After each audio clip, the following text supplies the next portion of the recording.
विद्यार्थी मित्रांनो नमस्कार, मी धनराज परगे तुमच्या सर्वांच्या आवडीच्या मॅथ मराठी या यूट्यूब चॅनलमध्ये तुमचं पुन्हा एकदा स्वागत करतो। विद्यार्थी मित्रांनो, आज आपण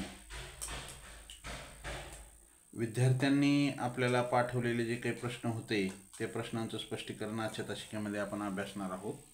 विद्यार्थी मित्रांनो, माय विजन नवोदय ॲडमिशन राज्यव्यापी उपक्रम मोफत मार्गदर्शन या उपक्रमांतर्गत आम्ही इयत्ता 5वी नवोदय, 5वी स्कॉलरशिप, 8वी स्कॉलरशिप, 8वी NMMS, तिसरी चौथी MTS BTS या सर्व शालेय स्पर्धा परीक्षांचे मोफत मार्गदर्शन करतो। ज्यांना या मोफत मार्गदर्शनाचा लाभ घ्यायचा असेल त्यांनी स्क्रीनवर दिसत असलेल्या 7588546308 हा माझा व्हॉट्सअप क्रमांक आहे, यावरती मेसेज करा। त्यामध्ये तुमचं नाव आणि तुमचा वर्ग एवढी माहिती द्या। मी तुम्हाला त्या ठिकाणी त्या वर्गाच्या ग्रुपची लिंक देईन। त्या लिंकद्वारे तुम्ही ग्रुपमध्ये जॉईन व्हा व दररोज लाईव्ह तासिका करत चला।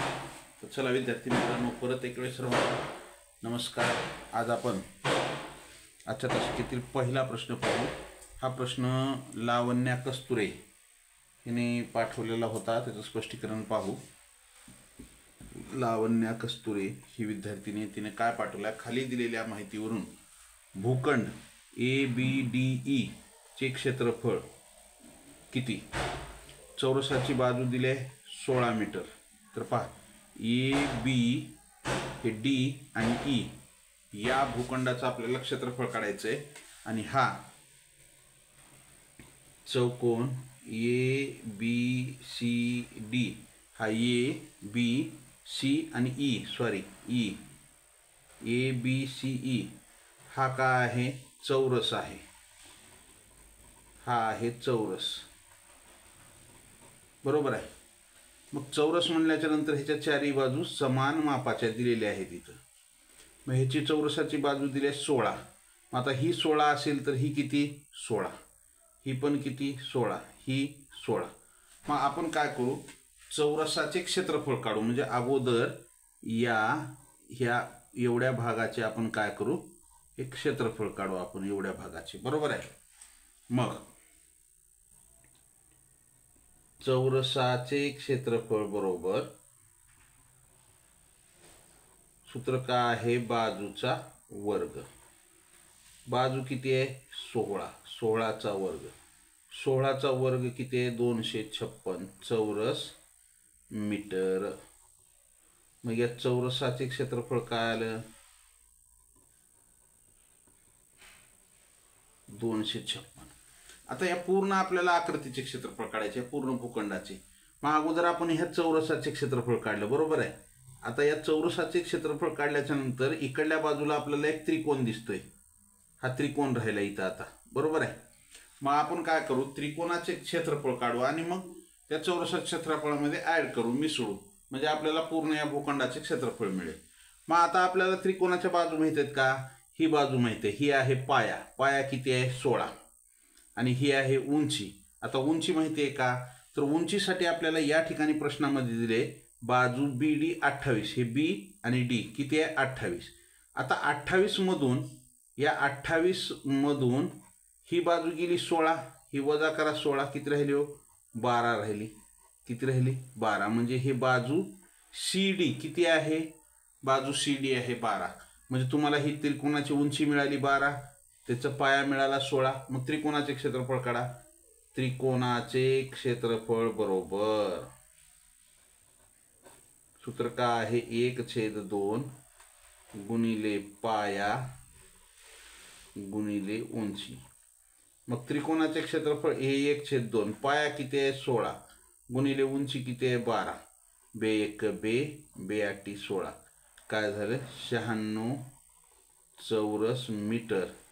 ह्याचं किती आलं? 96 चौरस मीटर त्रिकोणाचं आलं। आणि ह्याचं किती आलं? 256 चौरस मीटर। हे चौकोनाचं आहे, बरोबर आहे। मग भूखंडाचे क्षेत्रफळ बरोबर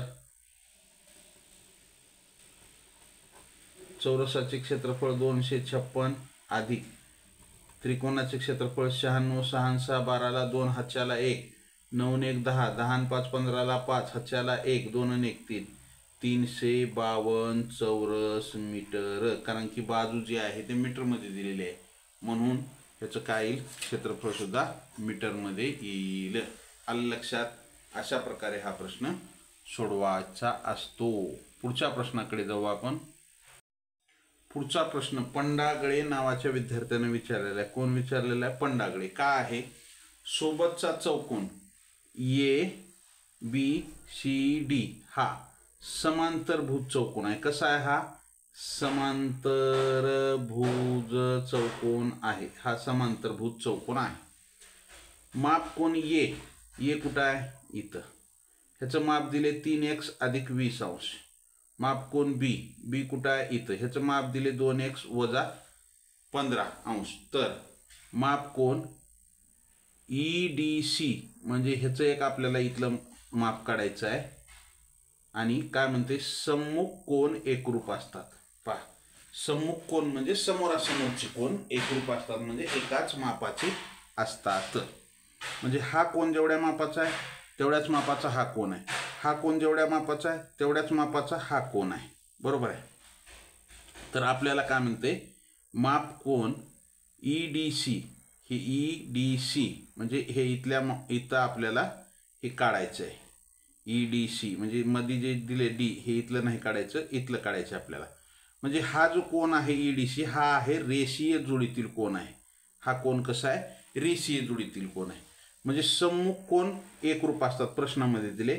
म्हणजे आता हा माप कोण जर 3x अधिक 20 असेल तर हा C पण कसा असेल? 3x अधिक 20 असेल. माप कोण B हे 2x वजा 15 हा जर 2x वजा जर 15 असेल तर हा पण किती असेल? 2x वजा 15 असेल. बरोबर आहे. मग आपल्याला माहिती आहे चौकोनाच्या चारही कोनाच्या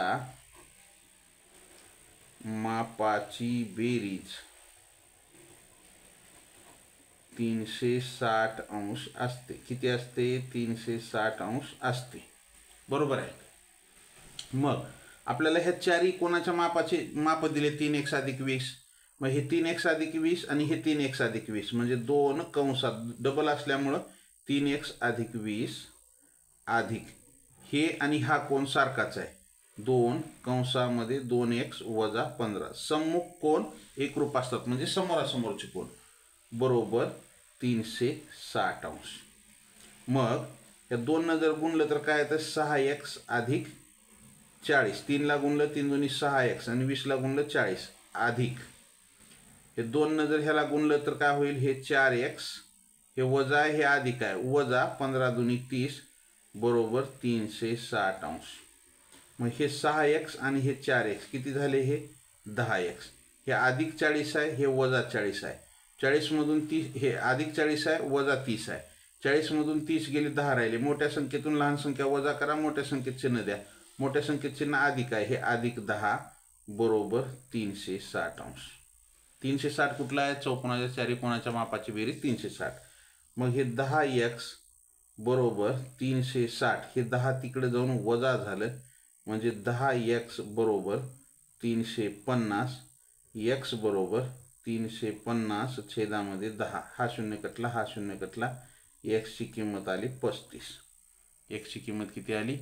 तर x ची किंमत आली 35. आलं का लक्षात? एवढं कळालं. आता इथं पहा खालच्या बाजूला तुम्हाला दिसणार नाही म्हणून मी इथं घेतो. आपल्याला x ची किंमत दिली. मग माप कोण A दिला. इथं किती दिलाय? ह्याच्यामध्ये किंमत ठेवू x ची 3x अधिक 20. मग x ची किंमत किती आहे? 35. हे 3 गुणिले 35 अधिक 20. 3 गुणिले 35 अधिक 20. मग 35 त्रिक किती झाले? 105. 3 5 15ला 5 हात चाला 3 त्रिक 9 1 10 अधिक 20 हे किती झालं? 125 अंशाचा झाला. हा किती झाला? माप कोण A 125 अंशाचा. बरोबर आहे. A 125 तर C सुद्धा किती झाला? 125. त्याच्यानंतर आपण हा माप कोण B किती दिलाय? 2x वजा 15. मग 2 गुणिले 35 करा वजा 15 70 वजा 15 काय होईल? 10 मधून 5 गेले 5 राहिले. 10 मधून 5 गेले तर 5 राहिले. 6 मधून 1 गेला 55. म्हणजे हा मापकोन बी जर 55 अंशाचा असेल तर मापकोन डी सुद्धा किती आला 55. मग आता हे 55 अंश आहे, ह्याचं माप किती आहे 55 अंश. मग पहा रेषीय जोडीतील कोनाच्या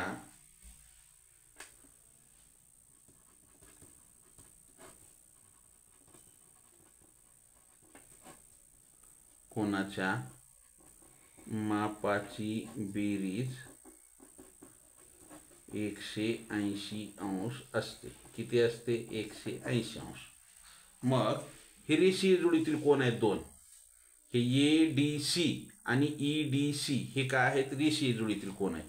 हे 180 अंश वजा आपल्याला ADCचं माप आहे 55, कोन डीचं माप आहे 55 अंश आहे माहिती आहे. मग वजा बाकी करा, 10 मधून 5 गेले 5 राहिले, 17 मधून 5 गेले किती राहिले 12, 125 अंश. आपलं उत्तर काय असेल 125 अंश उत्तर आलं. चला पहा पंडागळे पाहून घ्या. चला पुढच्या प्रश्नाकडे जाऊ आपण. पुढचा प्रश्न तनुजा कपूरवार हिने विचारलेला आहे. का आहे प्रश्न, मोबाईलच्या छापील किमतीवर 12% सूट दिली असता 12% सूट दिली असता मोबाईलची किंमत 11,880 रुपये असेल तर मोबाईलची छापील किंमत किती. तर पहा हे मोबाईलची छापील किंमत सूट दिली आहे, सूट देऊन त्याची विक्री किंमत किती आहे 11,880. तर काय आहे हे छापील किंमत त्याची 100 आहे, सूट दिली आहे 12%, म्हणजे विक्री किंमत काय झाली 88 रुपये. 100 रुपये छापील किंमत असताना 12 रुपये सूट दिली तर विक्री किंमत किती झाली 88. 12% म्हणजे 100ला 12. मग त्याची मोबाईलची किंमत 11,880 आहे, विक्री किंमत किती आहे 11,880 आहे. तर त्याची छापील किंमत काढा. त्रैराशिक मांडणीनं मांडणी करा. खूप सोपा प्रश्न आहे. तिरकस गुणाकार करा. 100 गुणिले 11,880 भागिले 88. 11नं भाग जातो, 11 8 88, 11 1 11, 8ला भाग जात नाही 0, पुढचा 8 घेतला 88 झाले, 11 8 88 आणि 0. परत 8नं भाग जातो, 8 1 8, 8 1 8, 2 उरले 28 झाले, 8 3 24, 4 उरले 40 झाले, 8 5 40. काय आलं 100 गुणिले 135 म्हणजे 13,500 रुपये त्याची काय आहे छापील किंमत असेल त्या मोबाईलची. 12% सूट देऊन तो 11,880ला विकलाय तर त्याची छापील किंमत किती आहे 13,580. प्रश्न अवघड आहे का हो? काहीच अवघड नाही, सोपा प्रश्न आहे एकदम. प्रश्न एकदम सोपा आहे, बरोबर आहे. मग पुढच्या प्रश्नाकडे जाऊ आपण. पुढचा प्रश्न आपल्यासाठी काय आहे, पुढचा प्रश्न कोणी विचारला होता, तितिक्षा बोरसे हिने विचारला होता. काय आहे प्रश्न, एका आयताकार जागेचे क्षेत्रफळ 616 चौरस मीटर आहे, त्याची रुंदी दिली आहे 22 मीटर.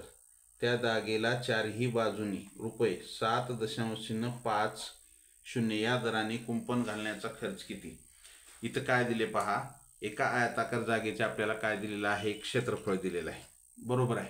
आयताकार जागेचे क्षेत्रफळ दिले आणि आपल्याला कुंपण घालायचे म्हणजे त्याची परिमिती काढावी लागते, बरोबर आहे.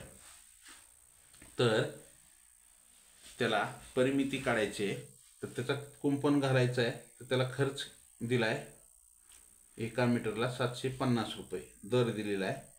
तर मग अगोदर काय करू आपण, क्षेत्रफळ आणि रुंदी दिली आहे त्याच्यावरून त्याची लांबी काढू, लांबीवरून परिमिती काढू आणि मग त्याचा खर्च काढू, बरोबर आहे.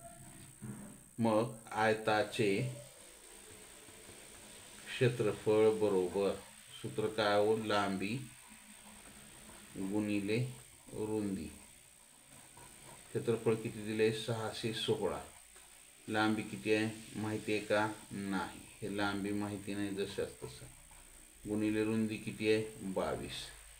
मग लांबी काढा, लांबी बरोबर 616, हे 22 तिकडं गुणिले होतं, इकडे येऊन काय होईल भागिले होईल.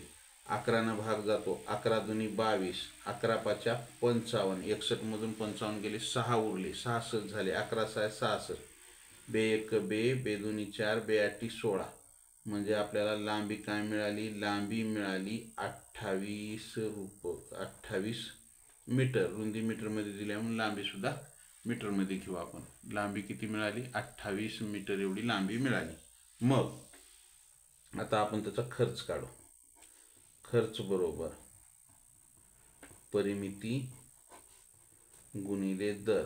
परिमिती काय, 2 कंसात लांबी, लांबी किती आहे 28, अधिक रुंदी किती आहे 22, गुणिले दर किती आहे ह्याचा, गुणिले 7.50, 2 गुणिले 28 आणि 2 30, 30 आणि 20 50, 50 गुणिले 7.50. हे 50 आणि 2, 50 गुणिले 2 किती झाले 100. त्या दोघाचा गुणाकार आला 100 गुणिले 7.50.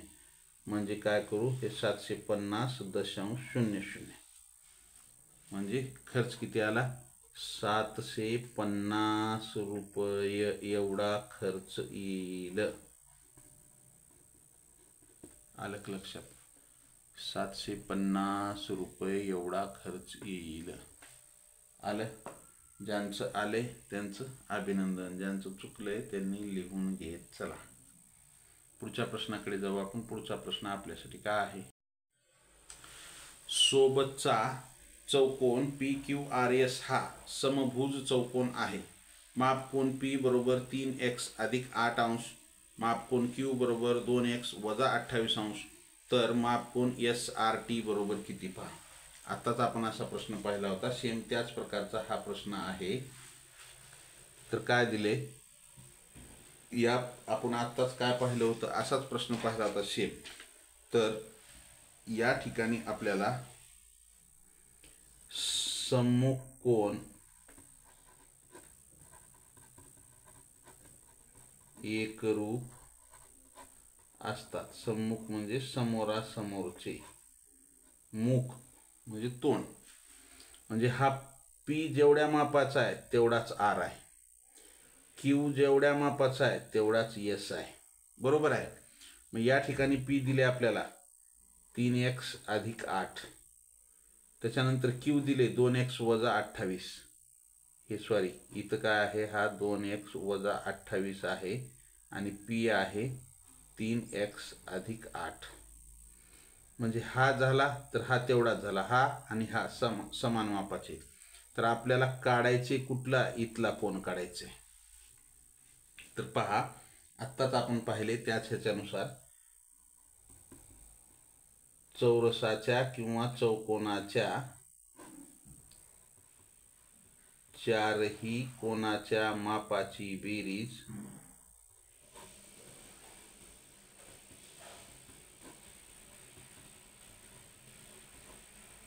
360 अंश असते. किती असते, 360 अंश एवढी असते. बरोबर आहे. तर मग आपण काय करू, हा 3x अधिक 8, मग हाही काय झाला, समान असतात म्हणून 2 कंसामध्ये 3x अधिक 8 अधिक हा, आणि हा दोन्ही समान मापाचे, मग 2x वजा 28. सॉरी, आपल्याला इथं 2 कंसात घ्यावं लागेल आणि बरोबर हे 360 अंश. इथं 2 आहे कंसामध्ये, मग 2 या कंसाला गुणू, 2 जर गुणलं तर 6x अधिक 16 अधिक 2 ह्याला गुणलं तर बेदुनी 4x वजा 28 दुनी 56 बरोबर 360 अंश. 6x अधिक 4x किती झाले, हे 10x. हे वजा 56 अधिक 56, 56 दोघांचे चिन्ह भिन्न आहेत, मग वजा बाकी करा, मोठ्या संख्येत चिन्ह द्या. 56 मोठी संख्या आहे, 56 मधून 16 काढून टाका, 56 मधून 6 गेले 50 राहिले, 50 मधून 10 गेले 40, हे वजा 40 बरोबर 360. मग 10x बरोबर हे 360, हे वजा 40 होतं, बरोबरच्या पुढे जाऊन अधिक झालं, वजा 40 बरोबरच्या पुढे जाऊन अधिक झालं. मग हे 10x बरोबर, ह्याची बेरीज करा, 360 अधिक 40 किती झालं 400. x बरोबर 400 भागिले 10, हा शून्य कटला, हा शून्य कटला, x बरोबर 40. आपल्याला x ची किंमत काय मिळाली, तर x ची किंमत मिळाली 40. बरोबर आहे. मग आता तुम्हाला x ची किंमत मिळाल्याच्या नंतर या 3x अधिक 8, 3x अधिक 8 मध्ये x ची किंमत ठेवा. म्हणजे तुम्हाला काय मिळेल, हा माप कोन P मिळेल. मग 3 गुणिले x ची किंमत 40 अधिक 8, 4 त्रिकम 12, 120 अधिक 8 काय झाली ही 128. म्हणजे ह्याचं काय माप आलं, 128 अंश आला. मग हे का आहेत, हे आहेत रेषीय जोडीतील कोन. मग हे कसे आहेत, रेषीय जोडीतील कोन आहेत. रेषीय जोडीतील कोन, कोनाच्या मापाची बेरीज किती असते, 180 अंश असते. मग त्याच्यापैकी एक आपल्याला 128 चा आहे. मग हे 180 वजा 128 वजा बाकी करा. 10 मधून 8 गेले 2 राहिले, 7 मधून 2 गेले 5. म्हणजे हा काय झाला, माप कोन. आपल्याला काय विचारले, SRT बरोबर 52 अंश. उत्तर काय असेल आपलं, 52 अंश एवढं उत्तर असेल. आलं का लक्षात. चला पुढच्या प्रश्नाकडे जाऊ आपण. पुढचा प्रश्न काय आहे पहा. चौकोन ABCD हा समभुज चौकोन असून माप कोन ABC 110, तर माप कोन ADC किती. पहा हा चौकोन आहे. चौकोन कसा आहे, समभुज चौकोन आहे. ह्याचं नाव काय दिले त्यानं, ABCD. आता त्याच्यामध्ये काय म्हणते, माप कोन ABC, हे मधली कोणती बाराकडे B, हे B, ह्याचं माप किती आहे म्हणते 110 अंश आहे. तर माप कोन ADC, हे D कुठे घेतला असेल त्यानं, आपण काय केलं, हे ABCD. मग माप कोन B दिला, हे B इथं आपला 110. तर आपल्याला काय म्हणते, D विचारले, माप कोन D, ह्याचं माप विचारले. तर काय आहे माहिती आहे का, आपण आत्ताच पाहिलेलं आहे काय, समकोन एकरूप असतात. मग माप कोन ABC व माप कोन ADC हे एकरूप आहेत. कसे इथे एकरूप आहेत. म्हणून माप कोन ABC बरोबर जर 110 अंश असेल तर माप कोन ADC बरोबर 110 अंशच असेल. उत्तर काय असेल आपलं, 110 अंश. आलं का लक्षात. माप कोन D सुद्धा 110 अंशाचाच असेल. कळालं का. अशा पद्धतीने खूप सोपा प्रश्न आहे हा. चला हा पुढचा प्रश्न विचारलेला आहे. कोण विचारलाय हा, श्रुतिका गुहाने श्रुतिका गुहाने हिने विचारलेला आहे. तर हा प्रश्न काय आहे, साखरेचे भाव सुरुवातीला 10% ने कमी झाले व आणखी काही दिवसांनी पुन्हा 10% कमी केले तर साखरेच्या मूळ किमतीत किती टक्के कपात झाली. तर पहा असा प्रश्न सोडवायचा हा कसा, साखरेची मूळ किंमत आपण काय करू, 100 रुपये गृहीत धरायची.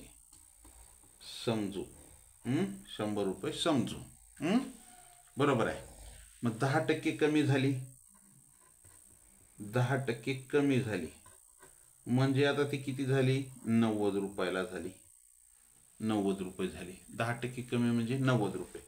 त्याच्यानंतर पुन्हा 10% कमी झाली म्हणजे 100ला 10% कमी म्हणजेच किती झाली, ती 90 झाली.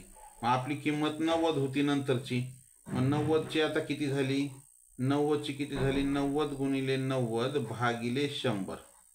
90 गुणिले 90 भागिले 100 म्हणजे हे शून्य कटला, हे शून्य कटला, हे 2 किती झाली, 81 रुपये झाली. प्रश्न काय म्हणतंय, मूळ किमतीत किती टक्के कपात झाली. तर पहा मूळ किमतीत किती झाली, तिची मूळ किंमत किती होती, 100 रुपये. आणि ही नंतर किती झाली, 81 रुपये म्हणजे काय झाला 19 रुपये कमी झाली. मग आता आपल्याला टक्के म्हणले. मग आता टक्के काढायचं जर असेल तर 100ला 19 रुपये कमी झाले तर परत टक्के म्हणजे 100ला म्हणजे 19% येते. हे 100 रुपये किंमत असताना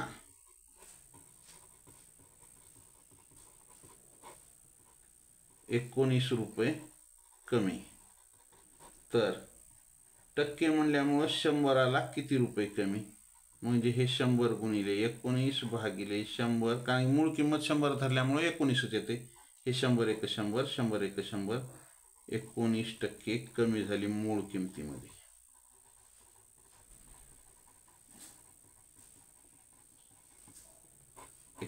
टक्के कमी झाली मूळ किमतीमध्ये 19% कमी झाली.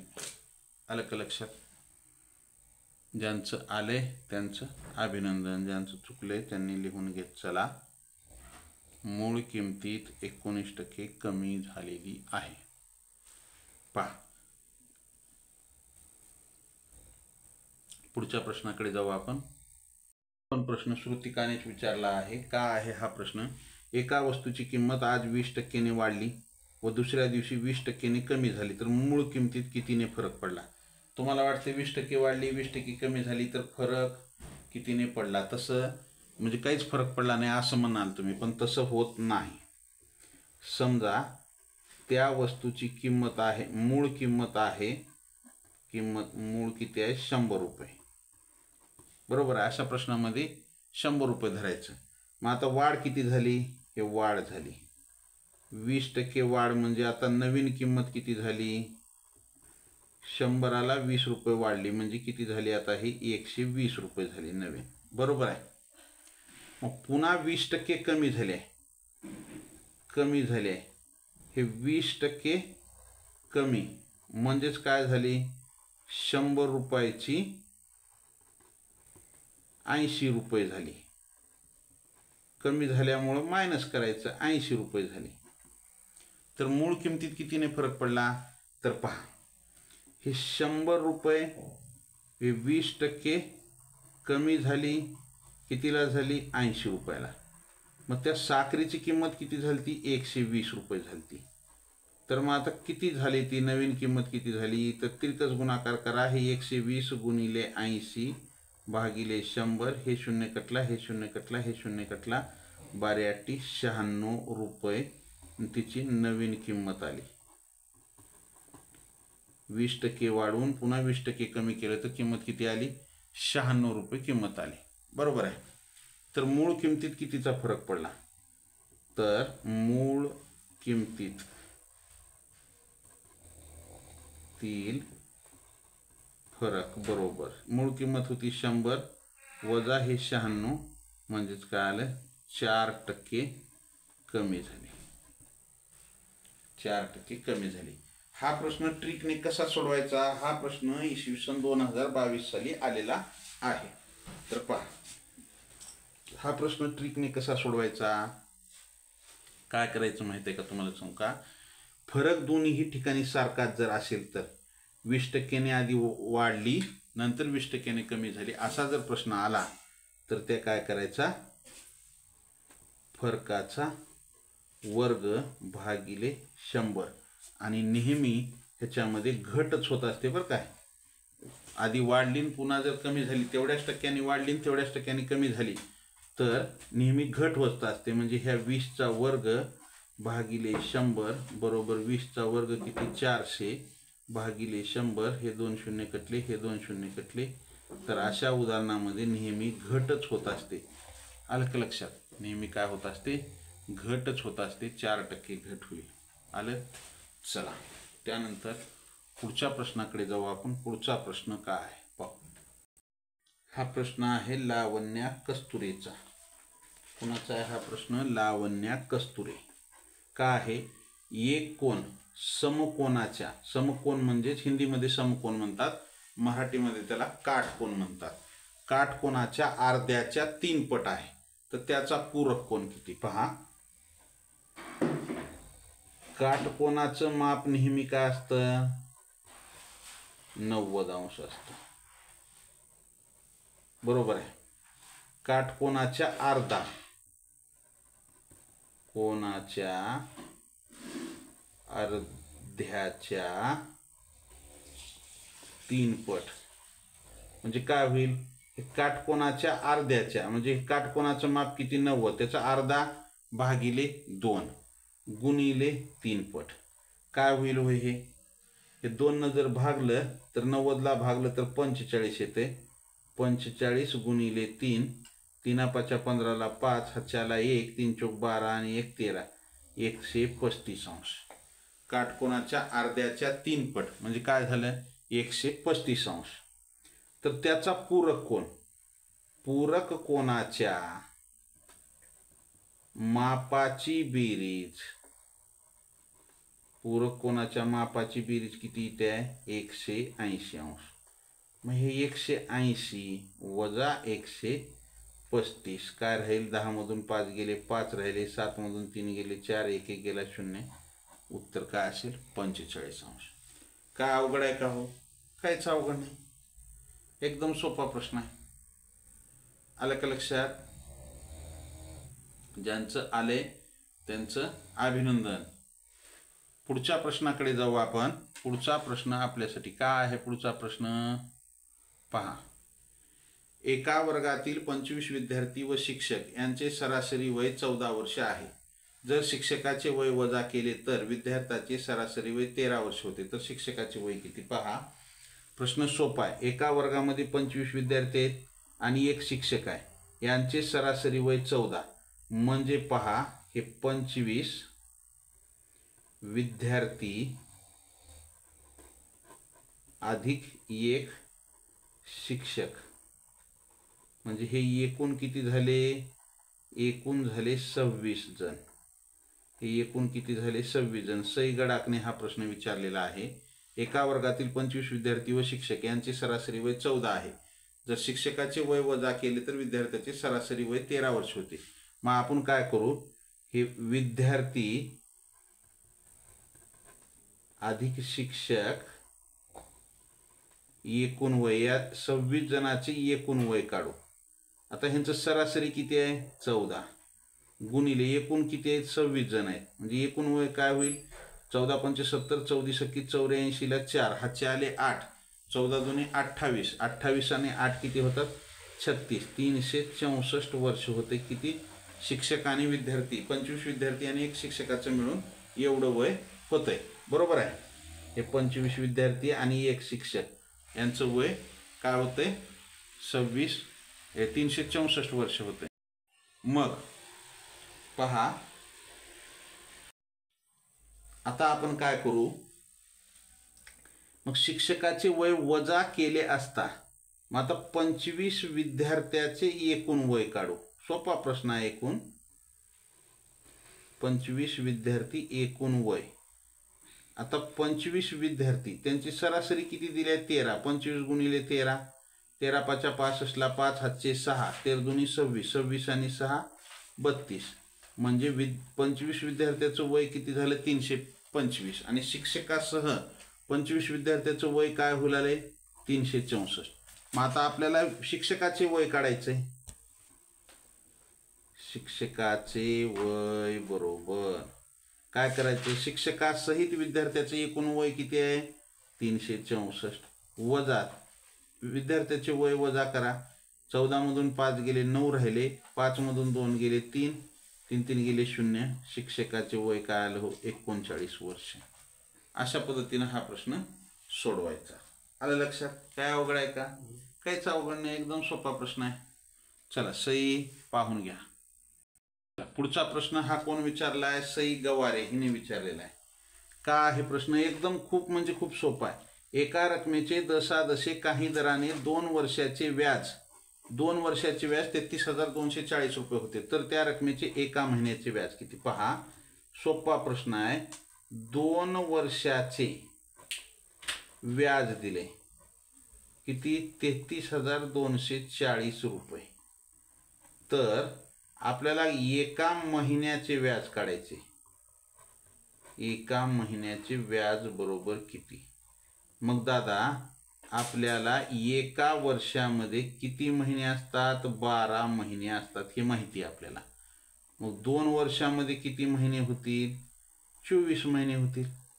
मग आपण ह्याला असं करू, 24 महिन्याचे व्याज, 2 वर्षाच्या ऐवजी महिन्याचे व्याज, कारण की इथं वर्ष आणि इथं महिना दिले वर्षाचं काढायला सांगितले महिन्याचं, दोन्ही एकाच एककात करून घ्या.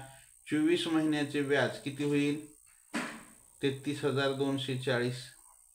मग एका महिन्याचे व्याज किती होतं पहा. एका महिन्याचे व्याज बरोबर प्रश्नार्थक चिन्ह, मग 1 गुणिले 33,240 भागिले 24. 24चा पाडा येत नसेल तर 12 भाग घाला. 12 दुनी 24, इथं 12 दुनी 24. 33 मधून 24 गेले, 9 राहिले, 92 झाले. 12 8 96 मोठं होतंय. 12 7 84. 84 आणि 8 92 होते. 92 मधून 84 गेले, 8 उरले. इथं परत 4 आहे, 84 झाले. 12 7 84. शून्य, शून्याला शून्य म्हणजे एका महिन्याचे व्याज. आता तुम्ही म्हणाल इथं रक्कम दिली नाही, काही दिली नाही तर काय नाही, हे असं खूप सोपं आहे. तुम्ही म्हणजे तुम्हाला माहिती आहे सरळ व्याज म्हणले की मुदत हे इथं दिलंच नाही, आता कसं करावं काय करावं अशा पद्धतीने सोडवायचा. एका महिन्याचे व्याज 2,270. VMP व्हेरी इम्पॉर्टंट क्वेश्चन आहे. VIP व्हेरी इम्पॉर्टंट पर्सन जसं असते ना तसं VMP व्हेरी इम्पॉर्टंट क्वेश्चन आहे. हा प्रश्न परीक्षेमध्ये येऊ शकतो. सोपा आहे पण तुम्हाला डोक्यामध्ये गोंधळ निर्माण करणारा प्रश्न आहे. तुम्ही म्हणसाल इथं मुदतच दिली नाही, मुदलच दिली नाही आणि ह्याने एका महिन्याचं विचारले कसं काढायचं, तर अशा पद्धतीनं काढायचं. आलं का लक्षात? सोपा आहे एकदम. पुढचा प्रश्न सई गवारीचाच आहे, सोपा आहे. आपण हे असे कितीतरी प्रश्न घेतलेत पण तिनं आपले तासिका व्यवस्थित केली नसेल. मी घेणार नव्हतो पण आता ते घेतला. तासिका जर रेग्युलर केला तर हे असे प्रश्न तुम्हाला झालेले आहेत. असे 10-12 प्रश्न आपण घेतलेले आहेत. तो आला असता प्रश्न पण तुमचं लक्ष थोडंसं नसेल. पहा इकडं का आहे, 12 मजुरांना एक काम करण्यास 12 दिवस लागतात, तर तेच काम मजुरांना करण्यास किती ज्यादा दिवस लागतील? तर पहा 12 मजूर त्यांना काय होऊ लागले? 12 दिवस लागले आहेत, बरोबर आहे. तेच काम 8 मजुरांना, इथं 8 आहे, 8 मजुरांना करण्यास किती ज्यादा दिवस लागतील? तर पहा 8 मजुरांना ते काम करण्यास किती ज्यादा दिवस लागतील? दिवस काढावं लागेल अगोदर, मग आपल्याला ज्यादा काढावं लागेल. तिथं तिचा प्रश्न होता फक्त किती दिवस लागतील. मी थोडंसं तिथं ज्यादा दिवस केले. तर 12 मजुरांना 12 दिवस, मग मजूर 8 झाले. मजुराची संख्या कमी झाली की दिवस वाढतात. व्यस्त चलन आहे, चलनावरचा प्रश्न आहे. मजूर वाढले दिवस कमी, दिवस वाढले मजूर जास्त लागतात, मजूर कमी झाले दिवस जास्त. मग काय आपल्याला काय सूत्र आहे? मजूर गुणिले दिवस. सुरुवातीचे मजूर गुणिले दिवस बरोबर नंतरचे मजूर गुणिले दिवस. मग सुरुवातीचे मजूर किती आहेत? 12 गुणिले 12 दिवस बरोबर 8 मजूर गुणिले दिवस. मग हे 12 गुणिले 12 भागिले 8. 4 दुनी 8, 4 त्रिकम 12, बे एक बे, बेसकम 12. 18 दिवस, सायंत्रिक 18 दिवस लागतात 8 मजुरांना. मग इथं आपल्याला काय विचारले? ज्यादा दिवस. मग हे 18 दिवस लागतात. जर 12 मजुरांनी केलं तर 12 दिवस लागणार होते, मग ज्यादा 6 दिवस लागतील. उत्तर काय असेल? 6. सईचं उत्तर काय असेल? सईने विचारलेल्या प्रश्नाचं 18 दिवस. आपल्याला ज्यादा दिवस विचारले म्हणून आपण सुरुवातीला 12 दिवस लागणार होते, नंतर 8 दिवस 18 दिवस लागू लागलेत, म्हणजे 12 पेक्षा 6 दिवस जास्त लागू लागलेत. आलं? चला पुढचा प्रश्न. चला हा कुणाचा आहे प्रश्न? आयुष भगतचा आहे. सोपा प्रश्न आहे. 2 संख्यांची बेरीज 171 आहे, त्यातील फरक 7 आहे, तर लहान संख्या कोणती? पहा काय करायचा. 2 संख्या, एक संख्या x, दुसरी संख्या y, बरोबर आहे. म्हणजे 2 संख्याची बेरीज x अधिक y बरोबर 171. आणि ह्याची वजाबाकी x वजा y बरोबर 7 आलं. अशी ह्याची मांडणी होईल. तुम्हाला मी दोन पद्धतीने सांगतो. ह्याची वजाबाकी करा. ह्याची वजाबाकी करायचं म्हणजे ह्याचं चिन्ह धन असलेलं ऋण झालं, ह्याचं ऋणचं धन होईल, ह्याचं ऋण होईल, चिन्ह बदलते. हे ह्याचं धन आहे, ह्याचं ऋण आहे, म्हणजे हे काय झाले कटले. x मधून x गेले 0. मग हे y अधिक ह्याचं धन ह्याचं धन म्हणजे काय झाले 2y बरोबर. हे वजाबाकी करा. 11 मधून 7 गेले 4 राहिले, 164 आलं.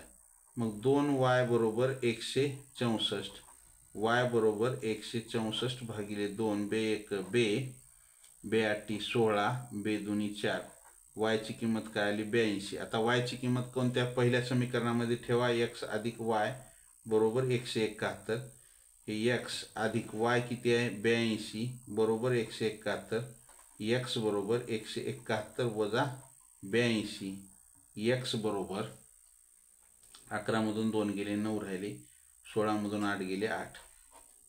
काय आली 189.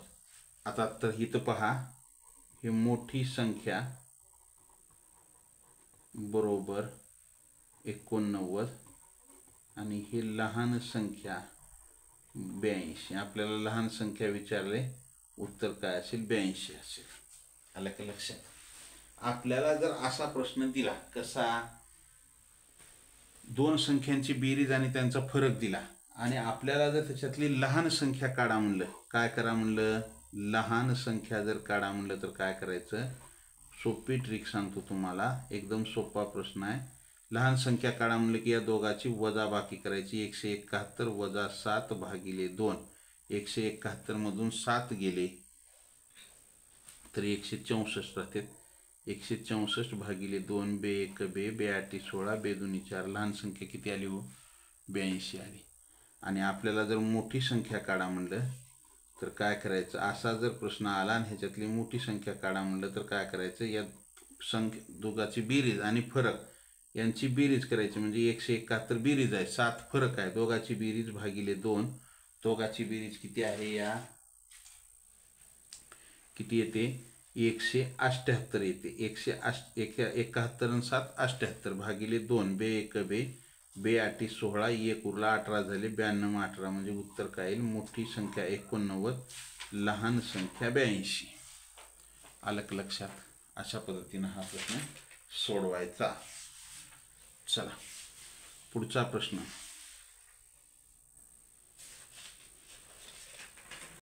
हा प्रश्न सेमच झालेला आहे.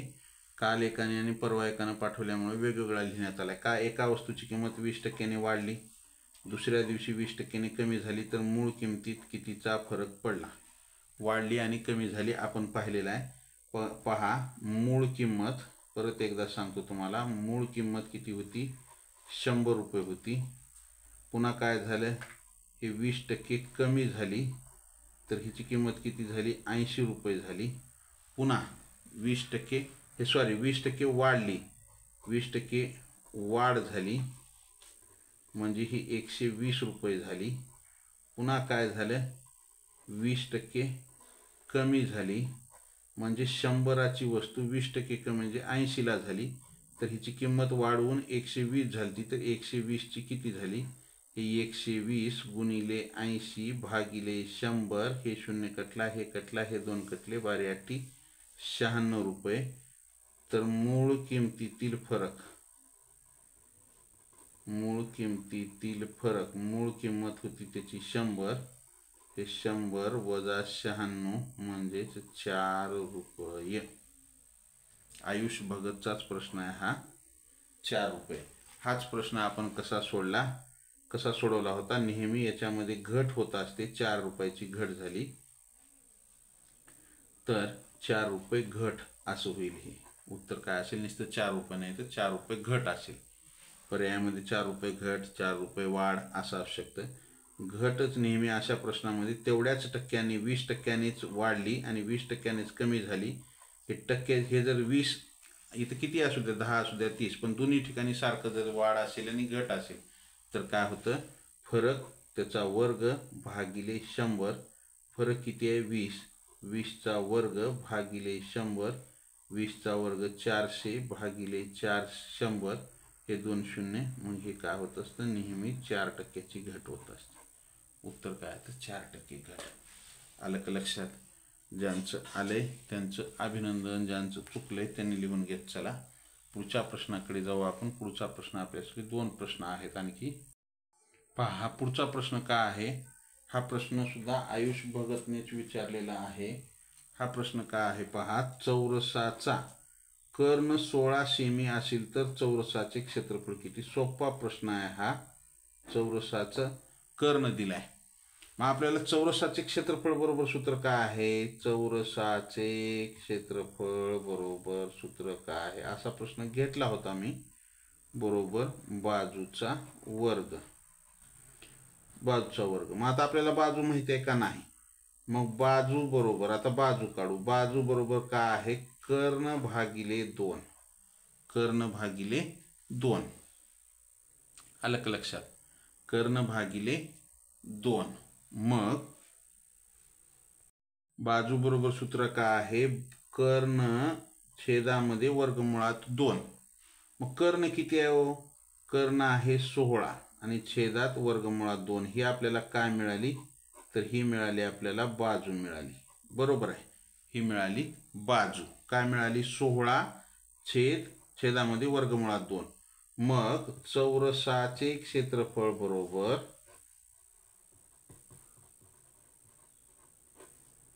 बरोबर बाजूचा वर्ग. आता इथं बाजू ठेवा. बाजू किती आहे? 16 वर्गमुळामध्ये 16 छेद वर्गमुळामध्ये 2 आणि हे कंसाचा वर्ग. मग आता 16चा वर्ग करा. 16चा वर्ग येतो 256. आता वर्गमुळात 2चा वर्ग किती येतो? 2. वर्गमुळामध्ये 2 गुणिले वर्गमुळामध्ये 2 म्हणजेच काय येतं? उत्तर 2 येतं. बरोबर आहे. मग ह्या 2 न भाग घाला. बे 1 बे, बे 2 4, 1 उरला 16 झाले. बे 8 16, बे 8 16, 128 चौरस सेमी हे काय असेल? त्या चौरसाचे क्षेत्रफळ असेल. चौरसाचे क्षेत्रफळ बरोबर 128 चौरस सेमी एवढं उत्तर येईल. आलं? सोपा प्रश्न आहे. त्याच्यानंतर पुढचा प्रश्न आयुष भगतचाच आहे हा पण प्रश्न. प्रश्न एकदम सोपा आहे हा सुद्धा. या प्रश्न सुद्धा काहीच अवघड नाही. एकदम सोपे प्रश्न आहेत. पण मुलं काय करू लागले तर वर ठेवत थोडं सुद्धा डोक्याला ताण घेत नाहीत. पहा टक्केवारीवरचा प्रश्न आहे हा. 16/20 चे टक्केवारीत रूपांतर करा.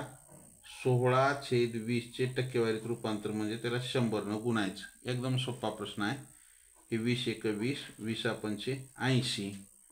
हे 20 × 5 100, 16 × 5 80. 16/20 चे टक्केवारीत. किंवा आपण 16/20 असं लिहितो. याचा अर्थ काय होतो? 20 पैकी 16. बरोबर आहे. याचा अर्थ काय होतो? 20 पैकी 16.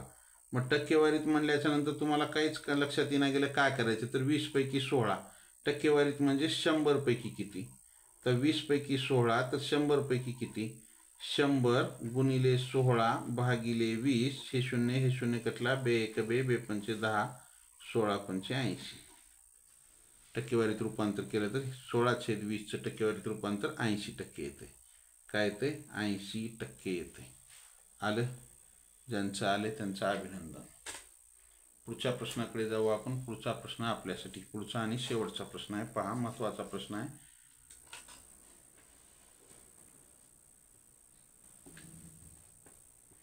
पहा काय आहे प्रश्न. 1/32 गुणिले 50 अधिक 1/18 गुणिले 50 वजा 1/32 गुणिले 18. तर काय करायचं माहित आहे का? हा आता या ठिकाणी हे बेरीज करू अगोदर. दोघाचा छेद काय? 32 गुणिले 50 आणि 18 गुणिले 50. मग दोघाच्या छेदामध्ये समान काय हो तर समान आहे 50 आहे. इथंही 50 आहे, इथंही 50 आहे. आणि विशेष म्हणजे दोघांमध्ये इथं गुणाकाराचं चिन्ह आहे. आलं का लक्षात? मग काय करायचं? हे 1/50 आपण कॉमन काढायचं बाहेर समान असल्यामुळं. मग हे कॉमन गुणिले आता काय राहिलं इथं? हे 1/32 आणि हे अधिक इथं काय राहिलं? 50 इकडे बाहेर निघाल्यामुळे 1/18. हे वजा 1/32 गुणिले 18. आता ह्या दोघाची बेरीज करायची. ही 1/50 गुणिले, आता ह्याचं छेद समान करायचं म्हणजे काय करावं लागतं आपल्याला, या दोघाचा गुणाकार 32 गुणिले 18, ह्याच्याच अंशाने ह्याच्या छेदाला गुणा अधिक, हे 1 गुणिले 18 18, 1 गुणिले 32 32, वजा 1/32 गुणिले 18. मग ही 1/50 गुणिले, ह्या दोघाची बेरीज करा आता. 18 आणि 32, 32 आणि 48 आणि 50, छेदामध्ये काय आलं 32 गुणिले 18. हे छेद आपण गुणाकार करायचा नाही, गुणाकार करायचा नाही, वेळ जास्त घालवायचा नाही. वजा 1/32 गुणिले 18. मग हे गुणाकार आहे दोघांमध्ये. हे 50 50 कटले, 50 एक 50, 50 एक 50, इथं काय राहिलं 1, छेदामध्ये 32 गुणिले 18, ही 1, छेदामध्ये 32 गुणिले 18, वजा 1/32 गुणिले 18. दादांनो आणि दीदींनो, छेद दोघाचा समान झाला. समान असलेला छेद घेतला 32 गुणिले 18, अंशांशाची वजा बाकी, अंश शून्य आला म्हणजे कुठल्याही ह्याचा छेद किंवा अंश जर शून्य असेल तर उत्तर काय येतं, शून्य येतं. आलं का लक्षात? मग या प्रश्नाचं उत्तर काय आलं, शून्य हे उत्तर आहे. आलं, कळालं? चला, हे विद्यार्थ्यांनी विचारण्यात आलेले प्रश्न या ठिकाणी संपलेले आहेत. थोडंसं काळजीनं सोडवा, परीक्षा जवळ येत आहे.